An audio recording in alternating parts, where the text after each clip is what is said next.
LinkedIn presents. How do we face the uncertain AI future from a position of strength rather than feeling panicked or helpless? I'm Maura Aarons-Mele, and this is The Anxious Achiever, the show that looks at the intersection of mental health and work and asks, how can we do both better? How do you stay ahead when you're building AI applications? Start with a head start. IBM's high-performance Granite models are optimized for enterprise tasks, like domain-specific processes and workflows. They're designed so you can do less training and more creating. Ready to hit the ground running? Get started now at ibm.com/granite. IBM. Let's create. Hey, I'm Gianna Prudenti. And I'm Jermaine Jackson Gadsden. We're the hosts of Let's Talk Offline from LinkedIn News and iHeart Podcasts. There's a lot to figure out when you're just starting your career. That's where we come in. Think of us as your work besties you can turn to for advice. And if we don't know the answer, we bring in people who do, like negotiation expert Maury Taheri-Pour. If you start thinking about negotiations as just a conversation, then I think it sort of eases us a little bit. Listen to Let's Talk Offline on the iHeartRadio app, Apple Podcasts, or wherever you get your podcasts.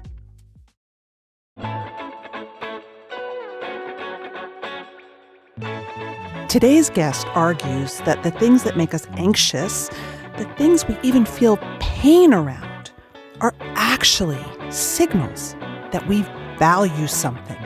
That makes a lot of sense in the context around AI and how it's changing work, because we value not just stability in our income, but all the other benefits we get from doing well at our jobs, right? From being productive members of a team, creating new things, being part of an identity.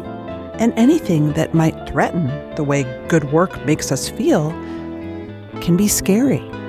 Dr. Diana Hill is a clinical psychologist who specializes in acceptance and commitment therapy, or ACT. And you know I'm a big fan of ACT. I thought she was the perfect person to continue our conversation around the growth of AI and how confused and even powerless it's making some of us feel. Diana will walk us through how we might think differently about existential change and how we might approach things with flexibility instead of fear. And she has tips for how to manage the big emotions that come from the ground shifting beneath us, including, yes, anger.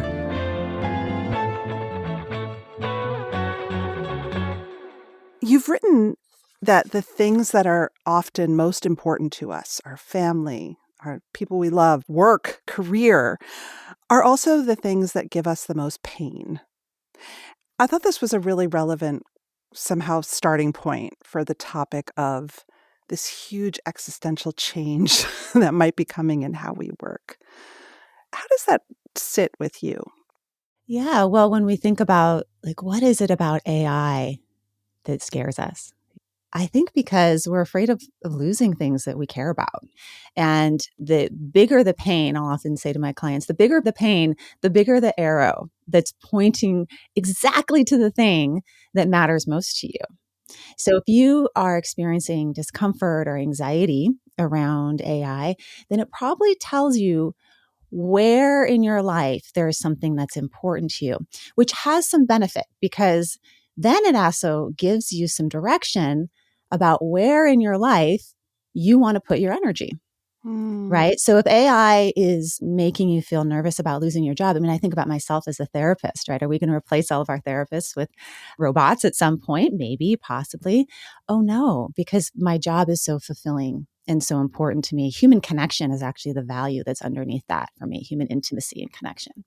So you dig down a little deeper, you can find your values underneath pretty much any pain.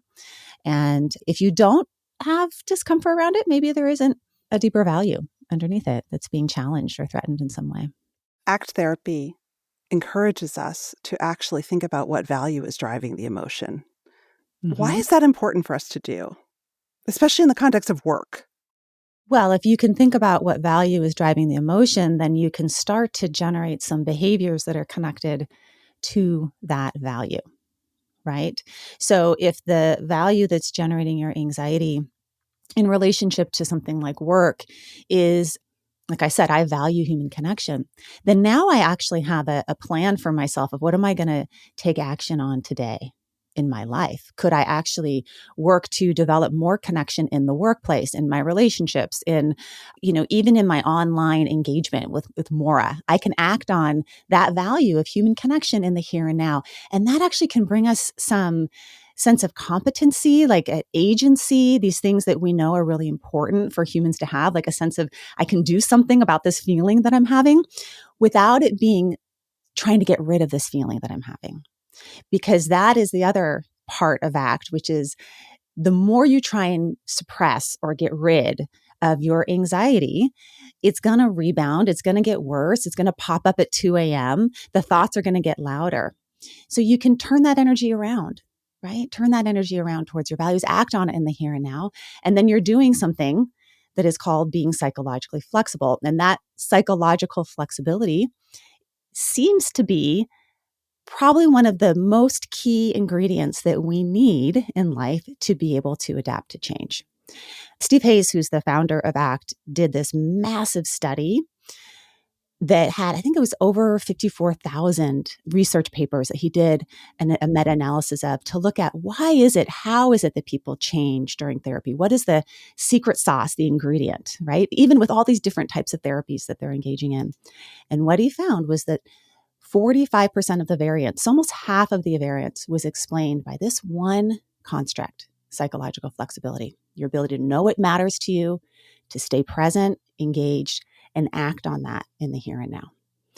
So that's what our values help guide us to.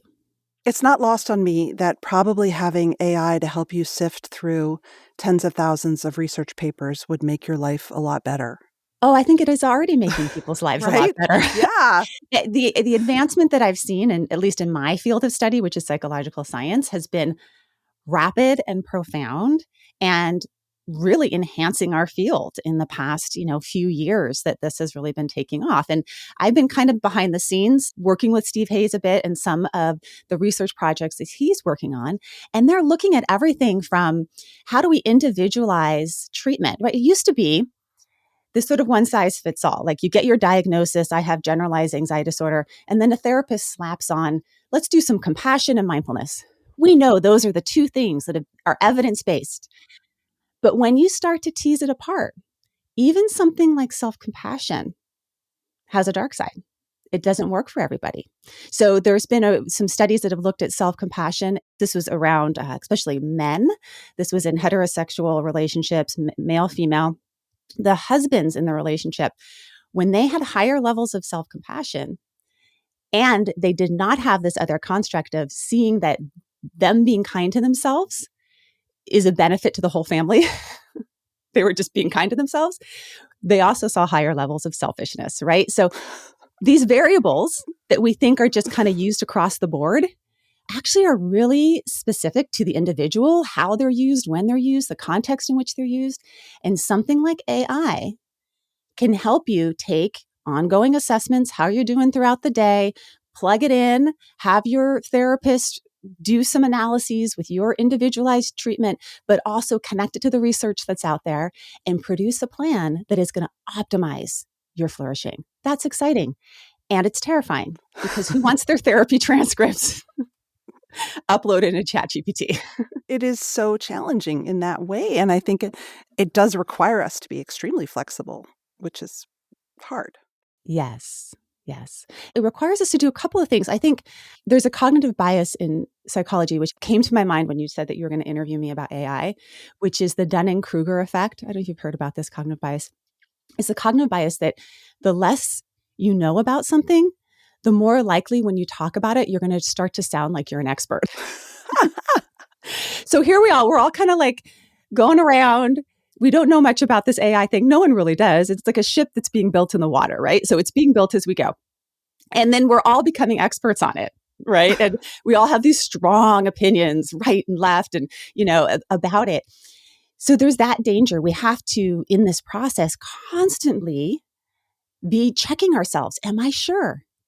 Do I know that for sure? Is this true? I don't know. And be in that state of beginner's mind, which is one of these components of psychological flexibility, not believing your mind, that even though your mind says you think you know something. So that's one piece of it, of being flexible. And then another piece around flexibility is our ability to tolerate uncertainty. And we know that humans and animals really dislike uncertainty, right? So when you put somebody in a MRI and you start shocking them, at predictable intervals or unpredictable intervals, the brain has a really different response to the predictable intervals and the unpredictable intervals. And it's even more painful, right? The parts of the brain that light up in response to pain are lit up even more because uncertainty is painful to us. Yes. So psychological flexibility helps with that too. And those are the things that show up, I think, are showing up around AI, but in particular in the workplace, because we don't know what our jobs are going to look like a year from now or 5 years from now. And those that are entering the workplace really don't know. I mean, I have 2 kids, like one's going into high school. What's his career going to look like? I have no clue. None. Yeah. None. But I wonder if they're at an advantage in that those of us who've been around for a while and are feeling a lot of uncertainty and perhaps threat around what AI means have a lot more stories that we tell ourselves about why we in particular might be that person whose job is eliminated, or again, thinking we know it all and it's all going to be bad.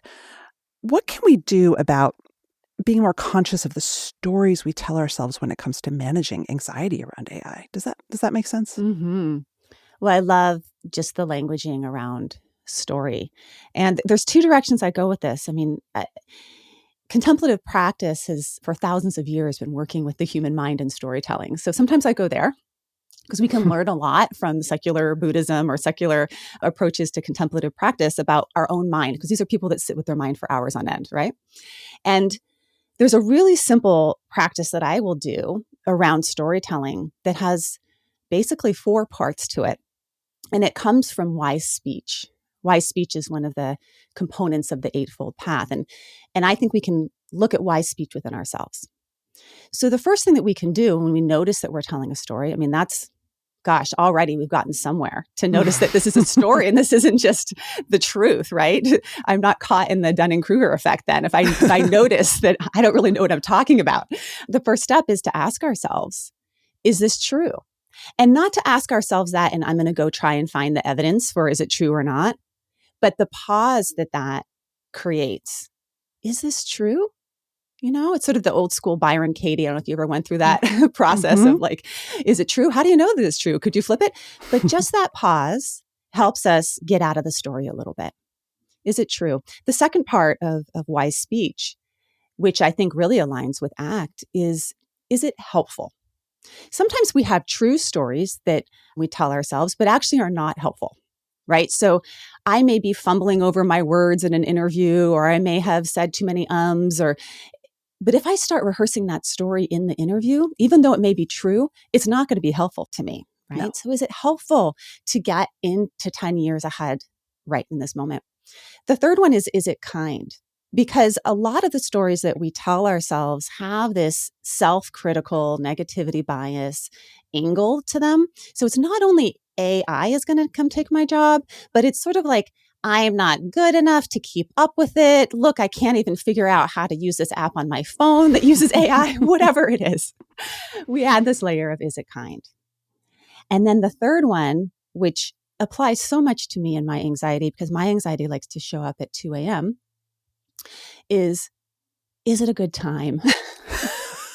Is this the right time to be having this conversation in my head about this, right? Maybe I'm in session with my client and they're talking about AI and their job. And all of a sudden now I'm into my own story about, AI and my job. That's not the right time, right?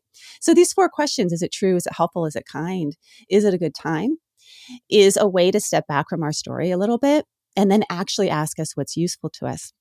And when we're doing that, we're doing what in ACT is called cognitive diffusion. The capacity to defuse from our thoughts, get a little space from our thoughts. Don't believe our thoughts as truth with a capital T, but rather be able to respond in the moment most effectively to what is at hand. As an ACT teacher, what if at some point you're asking yourself the questions and your anxiety is saying, this is the time and it is helpful? So anxiety is not bad. Right. Anxiety is not good or bad.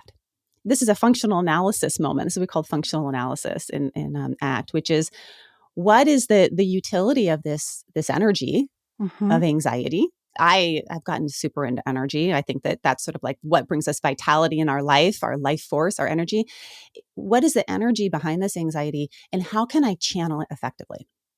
Because when the anxiety gets so overwhelming that I am paralyzed by it, or my personal response to anxiety is run through life as if I'm running across hot coals, so I just speed through everything, I'm not as effective. But if I could notice I'm feeling anxious about this, because as we talked about, this is something I really care about. If I want to channel that energy in an effective way, it may be to approach the very things that I'm anxious about. I'm going to go learn more about AI. For me, that has been working in the arena of research where AI is being used. I'm scared of it. I need to learn more about it. And it's anxiety provoking as I do it. And the more that I do it, the more empowered I feel because I'm staying up on top of things. You know, if I'm going to be taken down, I want to be at the front. So in that sense, if your answer to that second question, is it helpful? Yeah. Then you're going to start responding to its helpfulness, but you need to do it in a way where you stay in your most centered self, even with the storm of anxiety happening around you. And that is a skill, that's a practice that we can learn as well. You help people learn distress tolerance skills, which is a fancy way of helping people understand and not maybe run away from or act out difficult emotions and feelings. Can you explain why we all should have some distress tolerance skills up our belt, especially in the professional world right now? Well, have you been around somebody that does not have distress tolerance? Oh, yes. And I've worked for them. Yeah. So that's a little indicator of, you know, sometimes we can observe it in other people before we'd observe it in ourselves of when you cannot be with discomfort, when you can't tolerate uncertainty, when you become impulsive or you run away, you end up having a life that is really narrow or having a life that is just kind of like exploding all over the place on people where it shouldn't be exploding. And there's three tendencies that we have when something uncomfortable shows up. So we either want to run away from it, or we can also hold too tight. In Buddhism, they call this attachment, right? So holding too tight to something, it's holding too tight to a rope that is unraveling, right? And the nature of our human experience is that everything is changing all of the time. Our bodies are changing in this very moment. We're having cells that are turning over. Our world is changing. The nature of impermanence is real. So holding too tight will also cause a lot of suffering. And then the third is making up stories about what's happening that aren't helpful or true. So with distress tolerance, what you are learning to do is you're first learning how to ground yourself, how to find that still center within, even sort of the eye of the hurricane, even as everything is changing around you. And there's a lot of body-based practices that I work with clients on around that, things like soothing rhythm breathing. But some people don't do so well, especially folks that struggle with panic attacks with breathing. Yeah. So I'll do something like, well, let's look out at the horizon, find a spot that's really far away and steady, and that line along the horizon, because we know that that activates more allocentric connected parts of the brain. And it can be really grounding to not be so focused in on yourself, right? So that's one thing that I'll do with folks around distress tolerance. But then there's a whole nother aspect, which is not just tolerating distress, but expanding your zone of flexibility with distress. And that's when we move into things like welcoming your feelings, taking care of your feelings, being able to give your feelings a name, or also identifying the value that's underneath the feeling. And all of those have different practices that I work with people on. Hey you, I'm Andrew Seaman. Do you want a new job? Or do you want to move forward in your career?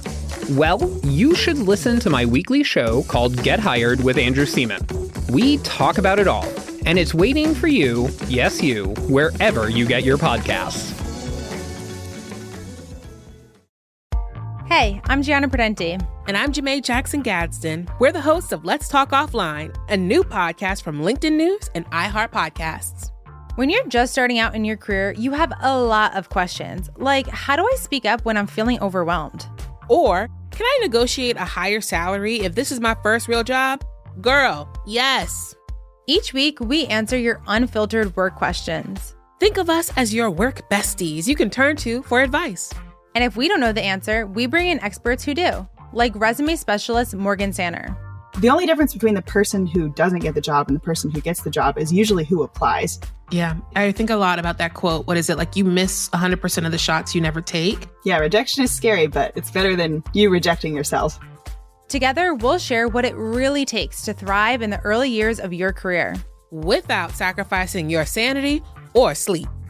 Listen to Let's Talk Offline on the iHeartRadio app, Apple Podcasts, or wherever you get your podcasts. I don't want to put you on the spot, but I don't know if you do the expansion practice with clients, but I did have this moment where I thought, if you could model for us an exercise, maybe it's an expansion practice, maybe it's something else where we take a feeling that we're having around the threat of AI. I always get it when I read an article or read a terrible statistic about how we're all going to be obsolete, and sit with it and move through it in a more healthy way. Well, Maura, if you put me on the spot, I'm going to put you on the spot. Okay. We're in this together, right? Yes. So would you be open to doing this with me? It's called a real play, actually. When I train therapists, I don't do role plays. Like, don't bring a client to sit across from me. Bring yourself, because I want it. It's much more real, and people want to watch that. I would love to be your client. Yeah. Okay. So tell me more about, like, if you can bring up a specific example of a time recently when you have felt this anxiety around AI. And you're preparing so much probably for these interviews. I can't imagine it's not all over the place. But do you have a example that is tangible and bring up? Yeah. I'll give you two examples. The first is a really tangible example. I got an email from a platform for which I record courses, and they said that they were basically making an AI version of my course. And I could expect more details, but there was nothing mentioned about getting paid. And that made me tremendously anxious because I thought, oh, whoa, they're just going to take my words and maybe even my image and feed it into an LLM and curtains for me. Yeah. Okay. So we can already see the story, right? Yeah. The story's developing. It comes quick. This is the nature of the human mind and its capacity to create language. But before we go into the story, actually what I would want to do with this situation, because you're even kind of in it right now, is notice the feeling state without giving it a name. But it's starting just like, ping, I just got hit by something. An emotion just showed up for me.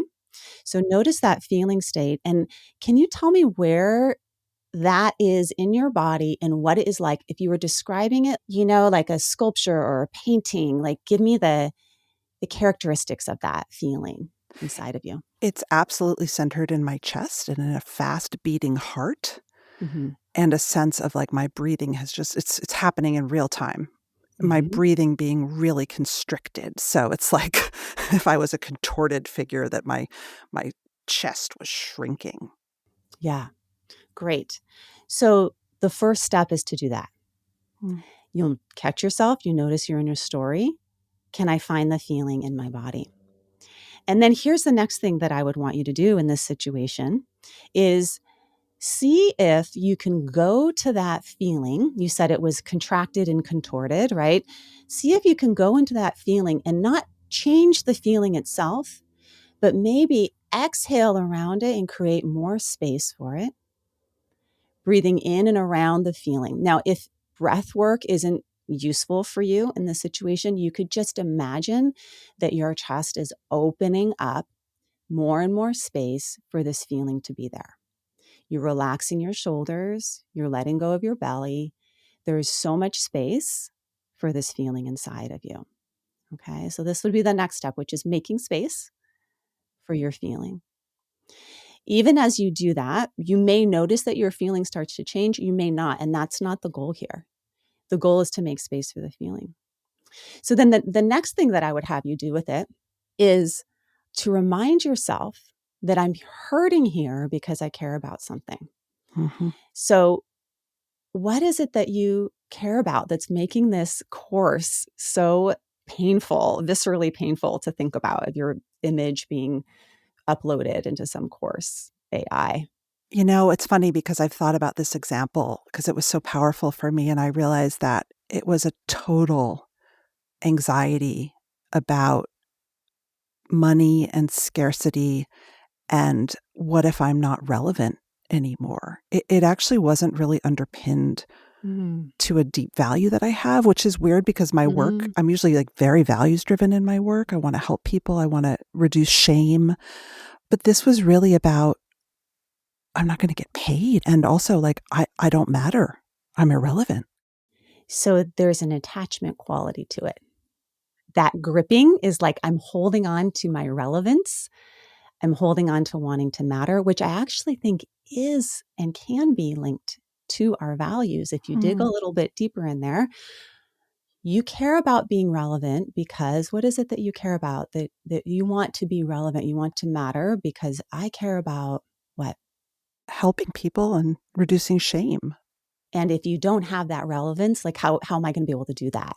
Yeah, I care Mhm. about helping people do things. Is there also something in there about caring, just the pure form of wanting to matter in this world? Like when you're like a kid and you look at your mom and you're like, do I matter?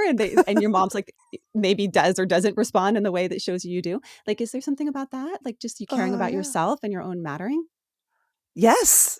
Yes, because it brings up a lot of feelings. I mean, I'm a woman in midlife. I'm getting older also, and Yeah. I have a lot of feelings around that.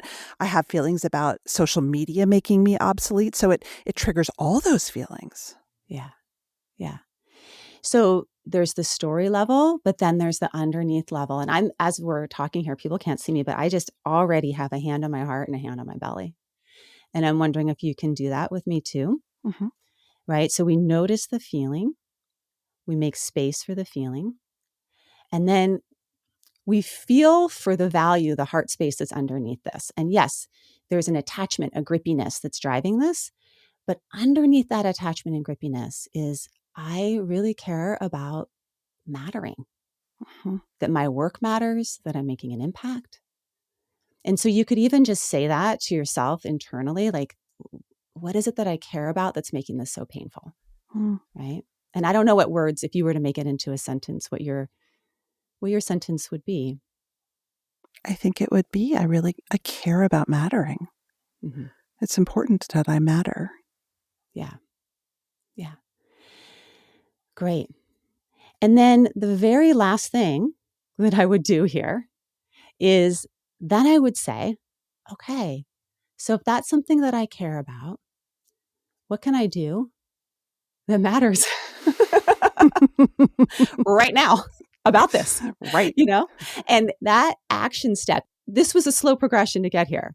You don't want to trump all the other stuff and just go straight to action as achievers will often do, right? There's a slowing down and pausing to get to that deeper core feeling. And sometimes we have to sift through a lot of attachment and a lot of avoidance to find it, Yeah. that sort of gold nugget. And then from that gold nugget is where you take action. And here's Maura, who's having this constricted, tight, anxious feeling multiple times a day because she's preparing for all of these, interviews and all this information. You are head on moving into this space of AI. But what's driving that isn't a forcefulness, I'm going to torture myself.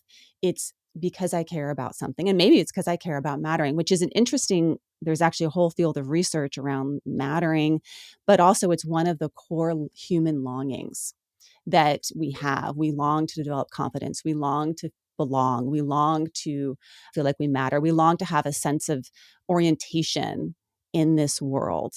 And these are all evolutionary based things that every human has a desire for that can either get misdirected in their energy. Because, like, if you care about mattering, wow, you can step on a lot of people to make yourself matter, or you can get misdirected in another direction. I don't matter. I'm nothing. I'm useless. I'm a loser. Right.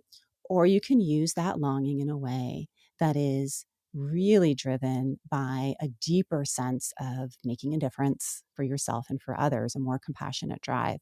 And that's where I would say, if we can all get our feelings enough space for us to feel, and we can start directing them towards more compassionate and effective directions, then we can use AI for the good. Yes. But also, I think of Alice Boyes, the psychologist, she would say also to use AI more lightly, right? To not make AI be AI that's going to, do all the things. But wow, this is a helpful tool that maybe I'll try to not have so much emotion and investment in it. I interviewed Brendan Kiernan, who is using AI to create something called the Museum of Tomorrow, which is this giant museum in DC where it's based on climate change, climate activism. So people go in and they tell, their story of what potentially their hope is. Like if we could solve the climate crisis, what it could look like personally for them, right? And then he's able to use AI to generate this vision. And then he takes all of these individual visions and uses models to create one collective vision. And then people leave the museum and take action, right? So there's an example. That's not AI being used lightly. That's actually AI being like doubled down on, but AI used in a purposeful way. And one of the things that he also talked about is how he was programming AI, the worldview from which he wanted AI to operate from, because we know that worldview comes first, theory comes next, action comes next, right? So if you have the foundational worldview, he was programming it with indigenous worldview principles around harmony and, interdependence and things like that. It changes the output, right? So there's also an element of like being intentional around all of this, right? And it's really hard to be intentional when you are so caught up in your storm of emotions, or you're so caught up in proving yourself, right? Because you've lost touch with what's important here. When we were talking through my example, which was incredibly helpful, by the way, I was also feeling a sense of anger, which is an emotion that I think a lot of us are very uncomfortable with or very comfortable with. But I think people are probably feeling when they read these articles about what AI might mean for their work. Like, we can feel angry that a bunch of billionaires have created a technology that even they admit they don't know what the hell it is that might do all this. There's a sense of anger. Yeah. Good. I mean, every emotion you have evolved with a function associated with it, right? So if you didn't have that emotion, you probably didn't need it, right? So what is the function of anger? The function of anger is to protect or defend, right? And so the first thing that I would say is there is a good amount of research that just naming your emotions is incredibly helpful. So when they put people in MRIs and they show them really distressing images, and they're able to say things like anger, I'm feeling fear. What they find is that the parts of the brain, the ventrolateral prefrontal cortex, the area of the brain that's involved in regulating emotions, increases. And the parts of the brain, like the amygdala, which is associated with emotional responses, especially fear and anger, decreases. So just saying I'm angry is helpful. Then we also start to look at, why am I angry? What is the function of this? And like any form of emotional energy, how can I use it wisely? How can I channel my anger, that energy within my body, in a way that, like, we use fire to warm houses and we use fire to burn down forests, right? It can take over. And sometimes you do need a forceful anger to mobilize. Yes. People. Mobilize things. Mobilize your teenager. I get angry. Mama's angry. Let me say, people start moving in my house when I get angry. It's a useful tool. Yeah. And I'm not hitting people. I'm not saying things that aren't kind or truthful or, inappropriate time-wise, right? There's wise speech even with anger. And that's where you learn how to be with anger. What we know around suppression of anger is that if you are suppressing your anger, people still can sense that you are angry. Right, totally. And they actually feel a little less safe with you. Mom is angry. Mama's angry and she could blow any minute, right? So it's not suppressing, but it's not, just completely being swept away. This is human skillfulness at its best. How do we take all of these amazing emotions that we humans have and be really skillful and effective with them? It takes a lot of practice. It takes emotional awareness. It takes the practice of multiple times a day. I mean, even just that little thing that you and I did, if you did that multiple times a day, you would develop your muscle for emotional attunement, values-based attunement, and values-based action. But what ends up happening is we're not practicing that. We're practicing getting angry, suppressing our anger, and then going eating a box of donuts, or getting angry and blowing up at our spouse that wasn't even related to the thing that we were angry at. Totally. So these are all skills that need to be practiced, and probably the most important skills of our future as humans that are going to be working with AI, because we need to be the ones that harness emotions and know how to use them and apply them well. It's funny, entrepreneur Paul English, who has invented a bunch of amazing technologies, said that the way that he knows that he has a good idea is that he gets angry about something that he needs to fix. Some of those more energizing emotions, anger, excitement, jealousy is another one that's a really good one to look at, because when you get jealous or envious, when I'll talk with people about that, then you have an arrow pointing to something that you want for yourself. Totally. And you're seeing it in somebody else. So you turn that energy around and start working on that thing. If you're really jealous that your friend is killing it at CrossFit, turn that energy around and start figuring out what, exercise program you want to do. I know. So all of these emotions have really important information in them, and they can be powerful, really powerful sources of fuel that can motivate us if we don't freeze up around them or get carried away by them. Yes. So my last question is just a bit speculative, but if you had clients who said to you, I'm pretty sure I'm one of those people whose job is going to be going away. It could be 5 years. It could be 10. That feels like a tremendous amount of uncertainty for me to live with every single day. Yeah. What should I do? Well, I'd start by not doing anything. I'd start with, let's feel that together. Because even as you were saying that, I felt sadness. I love my clients. This is the secret to being a therapist. You fall in love with every single one of your clients because you get to see the most vulnerable, human side of people. And so in the same way that the first thing I did with you was say, just notice it. Can we just notice that feeling? And what is it? Are you feeling angry? Are you feeling sad? Are you feeling, what is showing up for you? But that it doesn't end there. And if you can open up to that feeling, then you can also open up to something else, which is you're not the only one that's experiencing this. There's, millions and millions of people that are experiencing, will, or probably, if your job is going to be a job that is going to be eliminated or changed. So we can have that common humanity around that. But now we need the skill set of behavioral stretching, flexibility, and evolution. So the field of psychology is looking a lot more to evolution and the principles of evolution to understand how change can happen. And there's 3 simple principles to evolution, which is, number 1, we need variability. So if you think about Darwin's finches and all the different beaks on all those different islands, right? How did they evolve, right? They had to have a huge variety of beaks. So with this client, I'd start to work on variability. What are the different strengths you have? What is your genius, like your genius energy? What are the things that you are good at, that you love to do? And could we do like a behavioral brainstorm where we put that thing on the middle of the page and we brainstorm all the different possible ways that could show up in as big of a brainstorm as possible? So we need variability. And then the second thing we need to evolve is we need to select what works. So let's go start trying out a few things. Knowing this is happening in a year or 10 years or whatever, this is the time to go start and try. Stretch yourself a little bit.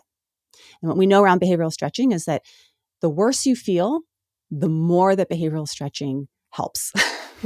That's a bummer. I know. It's good. More room to roam. So we go and try out some things. We select what works. And then we move towards the third part of evolution, which is retention, retaining the things that are working for you, reinforcing the small steps that you're making, using your own intrinsic reinforcers of this is aligned with my values, or, encouragement from the inside out. And then we repeat that over and over again, because yes, AI is something that is changing our lives, but that's not the only thing that's going to come and change your lives in the next 5 years. If you think back past 5 years, all the things that came in and disrupted your life, whether it's big things like, pandemics or children being born, or small things like your car, dying on the side of the road, or whatever it is, change is a constant flow. Right. And so it's, we get fixated on one or two changes that our mind creates stories about, like this is the scary one. But trust me, folks, there's lots of scary things ahead for you. Really big, bad, scary things that are coming your way. And you can handle it if you're flexible and if you stay rooted in your values and you can ground yourself. Dr. Diana Hill, wow, thank you. Yeah, this is fun. This was a difficult topic, and I really appreciate you challenging me to have a conversation with you about it. That's it for this episode of The Anxious Achiever. The show is produced and edited by Mary Dew, with production support and sound engineering by Nick Krinko. If you like what you heard, head to your favorite podcast app. Leave us a review. It really matters, and we appreciate the time and effort it takes. And if you don't subscribe or follow the show already, now's the time. And let us know what you'd like to hear more of. I get some of my best ideas from my listeners, so find me on LinkedIn, send me a message. You can find my weekly newsletter there as well. A big thanks to LinkedIn and all the listeners out there and our guests in the Anxious Achiever world. Until next time.